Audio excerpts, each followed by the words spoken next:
If you're a sales professional in technology and understanding your sales pipeline is important, this video tip is for you. Good morning, everyone. Jeff Goldstein, founder and chief grinder at salesgrindersonly.com. And today I'd like to talk about a critical question you can't easily get answered by your CRM system. Most sales teams, when they bother to look, have a pretty good feel for their win-loss ratios. With modern CRM systems today, this information is pretty easy to get at. But here's the problem I was having in my last role. We were trying to grow the business 50% per year, and we're consistently missing our sales forecast, which is never a good thing. The teams kept saying they weren't losing their deals, and yet we kept missing. Since I owned all of the segments in Canada, including SMB, commercial, cloud, public sector, and enterprise, there were a ton of sales metrics to look at, and I was getting lost in all the Salesforce.com data, which is also easy to do. So I decided to track the top 20 biggest deals for the quarter in a simple spreadsheet.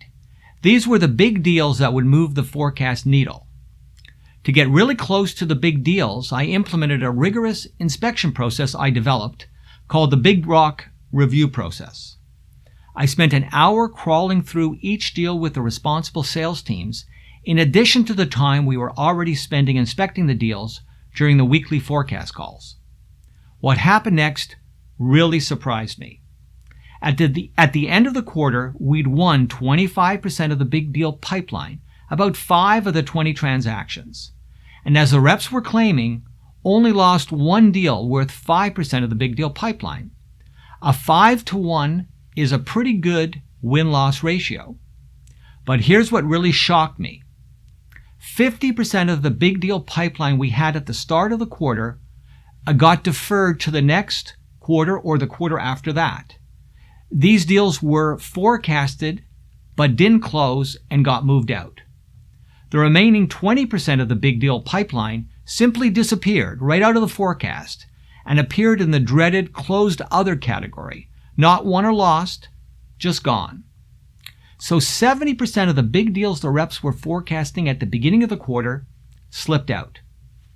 Now, while we weren't losing much, these deferred deals were killing us as they were too big to replace at the end of the quarter and caused us to miss the forecast. So, how closely are you tracking the wins, losses, and deferred ratios of the big deals in your business? And if you are inspecting your big deals, are you looking closely at both the in-quarter and out-quarter deals? I think most of us would agree we've become so quarterly focused these days that few of us spend much time looking and inspecting the big deals more than 90 days out. By simply looking over the horizon and inspecting next quarter's big deals, as well as this quarter, we started to have way more runway to impact our sales campaigns, and guess what? Our win rates increased, while our deferred rates decreased as we began to ruthlessly qualify our big deals and only spend time on the well-qualified deals we could win. So try it and see if looking out quarter at your biggest deals doesn't have a dramatic impact on your sales success and forecast accuracy. For more video tips like this one, join me at salesgrindersonly.com, where I help technology sales professionals like you grind their way to the top of the sales leaderboard. Thanks, and see you again soon.